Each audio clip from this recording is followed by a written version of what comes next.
morning students, how are you? In our today's class students, we are going to read lesson number 7 section A of elective English. Lesson's name Jamaican Fragment. It is written by A.L. Hendricks. What is the story? What is the main theme of this chapter? Let's come across to it. Game of master and slave played by two sons of white men causes so many suspicious and prejudiced thoughts in the mind of the author. So dear students, ये जो कहानी है पूरी किसके बारे में है? Author के, राइटर के दिमाग में जो सस्पिशियस एंड प्रेजुडाइज्ड थॉट्स चल रहे हैं वो कैसे क्रिएट होते हैं? वाइट मैन के दो बेटे हैं, एक थोड़ा गहरे रंग का, गहरे सावले रंग का है, दूसरा वाइट कलर का है। उनके द्वारा एक गेम खेली जाती है, मास्टर एंड स्लेव वाली गेम, मालिक और गुलाम वाली गेम खेली जाती है, जिसको देखकर ऑथर के माइंड में ना जाने कितने सवाल पैदा हो जाते हैं। उन सभी के बारे में इस लेसन में बताया गया है। So dear students, let's start. Open your books. I am going to read the summary of this chapter. The author had to walk a half mile from his home to the tramcar lines in the morning and from lines to his home in the evening. अभी जो author है उसको आधा मील चलना पड़ता है घर से ट्रैमकार लाइंस की ओर सुबह में और शाम को वहाँ से घर की ओर. One morning he saw two little boys playing in the garden of a modest cottage. modest cottage में उसने दो बच्चों को एक सुबह खेलते हुए देखा. One was 4 years old and the other 5. एक की आयु 5 वर्ष की थी जबकि दूसरे की 4 वर्ष की थी. The bigger of the two was strong and dark with coarse hair and coal black eyes. अभी उनमें से जो बड़ा था वो काफी स्ट्रॉन्ग था, गहरे रंग का था, उसके बाल जो कॉर्स थे, रफ थे और उसकी कोल जैसी काली आंखें थी. He was definitely a Jamaican. वो एक प्रॉपर जमैकियन लगता था. जमैकियन क्या है? एक कंट्री का पार्ट है, कंट्री का नाम है. The smaller also was sturdy, but he was white with hazel eyes and light brown hair. अभी जो छोटा बच्चा था वो देखने में तो स्ट्रॉन्ग था, स्टर्डी था, परंतु उसकी जो आंखें थी वो भूरी थी और उसके बालों का कलर भी लाइट ब्राउन था, हल्का भूरा था. Both were wearing blue shirts and खाकी पैंट्स. दोनों ने नीले रंग की शर्ट्स पहनी हुई थी और खाकी पैंट्स पहनी हुई थी. दे वर बेयर फुटेड. दोनों के पाँव में कुछ नहीं था. दे कंटिन्यूड प्लेइंग. वो अपना खेलना जारी रखते हैं. Without noticing the author's presence. उन्हें इस बात की जरा सी भी भिनक नहीं थी कि ऑथर जो है उनको देख रहा है. The little white boy walked up and down like a dictator and ordered the brown boy to pick up the stick, jump into the flowers and get him some water. अभी जो छोटा लड़का है, व्हाइट कलर वाला लड़का है, वो क्या करता है? एक डिक्टेटर की तरह. डिक्टेटर कौन होता है? तानाशाह, जिसके हाथ में पूरे राज्य को कंट्रोल करने की पावर होती है, शक्ति होती है, जिसका अकेले का पूरे राज के ऊपर राज्य होता है. डिक्टेटर, वो एक डिक्टेटर की तरह, एक तानाशाह की तरह ब्राउन लड़के को हुक्म दे रहा था. क्या? कि स्टिक उठाओ, फूलों में कूदो और मेरे लिए कुछ पानी लाओ. ऐसे हुक्म वो ब्राउन बॉय को दे रहा था. The dark boy obeyed implicitly, ran inside while the white boy sat on the lawn. अभी जो ब्राउन बॉय था वो उसके हुक्मों को मान रहा था. वो अंदर गया. जब वो अंदर गया तो जो वाइट बॉय था वो लॉन में घास के ऊपर बैठ गया. The author was astonished to see a little white boy imposing his will on the little black boy and the latter submitting. अभी जो ऑथर था, लेखक था, वो हैरान हो गया, हैरान होकर बल्कि परेशान हो गया कि एक छोटा सा वाइट लड़का क्या कर रहा है, अपनी इच्छा को ब्राउन बॉय के ऊपर थोप रहा है, उससे अपनी मर्जी के काम करवा रहा है। As he went down the road, जैसे ही वो वहां से रोड की ओर गया, he kept thinking if the little dark boy was the servant's son and therefore had to obey. उसके दिमाग में क्वेश्चनिंग शुरू हो गई। क्या क्वेश्चनिंग? कि हो सकता है वो जो ब्राउन बॉय है वो नौकर का बेटा हो, तभी तो उसको ये सब करना पड़ेगा क्योंकि उसकी मजबूरी है। But that could not be the reason, for they were dressed alike and of equal class. परंतु ये जो विचार है, ये जो आइडिया है, ये जो रीजन है, ये माननीय नहीं है, क्योंकि दोनों ने एक जैसे कपड़े पहने हैं, दोनों एक जैसे एक ही क्लास के लगते हैं। दे वर प्लेमेट्स, वो एक साथ खेलते थे। The dark boy might be a neighbours child. अभी उसके दिमाग में दूसरा क्वेश्चन आया कि वो जो ब्राउन कलर वाला लड़का है वो पड़ोस का होगा, पड़ोसी का बच्चा होगा। But why he should obey the white boy so faithfully was the question that puzzled him most. अभी जो तीसरा क्वेश्चन है उसके दिमाग में आया कि जो भी हो, वो जो गहरे रंग वाला लड़का है, ब्राउन कलर वाला लड़का है, वो वाइट बॉय को इतने विश्वसनीय ढंग से, इतने विश्वास से उसकी हुक्मों की पालन क्यों कर रहा था। ये क्वेश्चन उसके दिमाग में उसको पजल कर रहा था बहुत ज़्यादा। Did the black boy feel that in his own country he would be a slave to the white man?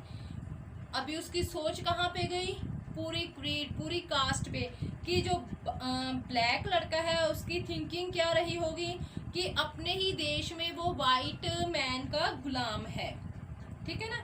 और that there was a difference between himself and the white boy, और यही फासला है जो उसमें और उसके वाइट बच्चे में है। यही फासला है जिसको उसने अपने दिमाग में रख लिया है और इसी वजह से वो उसके हुक्मों की पालना कर रहा है। Did the white man have a superiority complex? अभी फिर एक और क्वेश्चन आ गया कि जो वाइट मैन है उसके दिमाग में सबसे श्रेष्ठता की भावना आ गई थी। But think as he might, the author could find no satisfactory answer to this question. अभी उसके दिमाग में एक से बाद एक क्वेश्चन आ रहा था, फिर भी उसको संतुष्टिजनक उत्तर नहीं मिला। With his own eyes, he had seen a little dark boy take orders from a little white boy, his social equal, younger and smaller. अभी उसको संतुष्टिजनक उत्तर क्यों नहीं मिला? क्योंकि उसने अपनी आंखों से देखा है। क्या देखा है? कि एक ब्राउन बॉय जो है अपने से छोटे वाइट मैन की बातों का पालना कर रहा है। उसके जो सामाजिक स्तर है उसका, जो वो उससे छोटा भी है, उसका सामाजिक स्तर है, जो भी है कुल मिलाकर वो उसकी हुक्मों की पालना कर रहा है। He thought if as a race they were so inferior as to accept a position of the man's servant. फिर उसने क्या सोचा कि अगर अपनी जात के अकॉर्डिंग, अपने कलर के अकॉर्डिंग उसने इस बात को मान लिया है कि उसकी नस्ल जो है, उसकी रेस जो है, जाति प्रजाति जो है वो कम है, इसी वजह से उसने अपने आप को दूसरे आदमी का गुलाम होने की बात मान ली है। अभी इतने सारे क्वेश्चन जो है वो ऑथर के माइंड में आ जाते हैं। कैसे आ जाते हैं? जब वो एक वाइट बॉय को एक ब्लैक बॉय को हुक्म देते हुए देखता है और वो ब्लैक लड़का है जो वो वाइट बॉय की बातें मानता है, सुनता है। देन नेक्स्ट क्या होता है बेटा? That afternoon the author did not see the little boy there. उसी दोपहर वो उन लड़कों को वहां पे नहीं देखता है। He kept puzzling over the problem. एक तो वो पहले से परेशान है कि उसमें दिमाग में क्वेश्चनिंग चल रही है, दूसरा वहाँ पे आज लड़के खेल भी नहीं रहे थे तो वो और पजल हो जाता है। Next morning the boys were there again. अगली सवेर वहाँ पे लड़के फिर थे। A man was standing at the gate watching them. एक आदमी उनको वहां पे गेट पे खड़े होकर देख रहा था. This time he was astonished. इस बार वो हैरान हो गया था. To see the dark boy ordering for a banana and the little white boy obeying. क्या देखकर हैरान हो गया था? अब की बारी जो डार्क कलर का लड़का था, जो ब्राउन लड़का था, वो ऑर्डर दे रहा था और जो वाइट बॉय था वो ऑर्डर मान रहा था. उसने ऑर्डर क्या दिया? एक बनाना ला कर दो मुझे. He now understood it was in reality a game. अभी उसको समझ में आया कि असल में ये तो एक खेल था. Each boy in turn became the boss and the slave every alternate day. हर लड़का अपनी टर्न के अकॉर्डिंग बॉस भी बनता था और गुलाम भी बनता था, हर एक दिन के बदलाव के हिसाब से, हर अगले दिन. The author too had played a similar game as a child. अभी उसको याद है कि उसने भी बचपन में ऐसी ही गेम खेली थी. He thought that the white man at the gate was also wondering if the black race was superior to the white. अभी उसके दिमाग में फिर एक बात आई, फिर एक आइडिया आया कि अगर मेरी जगह पे वहाँ पे गेट पे एक वाइट मैन खड़ा होता और वो आज का खेल देखता तो उसके माइंड में भी वही सारी क्वेश्चनिंग क्रिएट हो जानी थी. He thought that the white man He laughed gently to think how silly grown-ups are. अभी वो अपने आप पे हंस रहा था कि मेरे दिमाग में ना जाने कितने silly grown-ups आ गए थे. But motives they impute to childish actions and how suspicious and prejudiced they are. वो कैसे आए थे उन बचकाना खेल की वजह से, उस बचकाना खेल की वजह से मेरे मन में ना जाने कितने डाउटफुल विचार आए और कितने प्रेजुडाइज्ड थॉट्स मेरे मन में आ गए. He went across to the white man and told him how he anticipated his thoughts and what his own thoughts had been the day before. अभी वो उन बच्चों के पिता के पास गया और उसे बताया कि कैसे उसने अपने विचारों को एंटिसिपेट कर लिया था और एक दिन पहले के विचार उसके क्या थे. But the man smiled and said that he knew all about the game. परंतु उस आदमी ने बताया कि मैं सारी खेल के बारे में जानता हूँ. The boys were brothers, his sons. वो जो लड़के हैं वो भाई भाई हैं, आपस में ब्रदर हैं और उसके बेटे हैं. He pointed to a handsome brown woman on the veranda. उसने बरांडे में एक सुंदर ब्राउन औरत की ओर इशारा किया. She was his wife. वो औरत उसकी पत्नी थी. The writer smiled and the white man smiled back at him.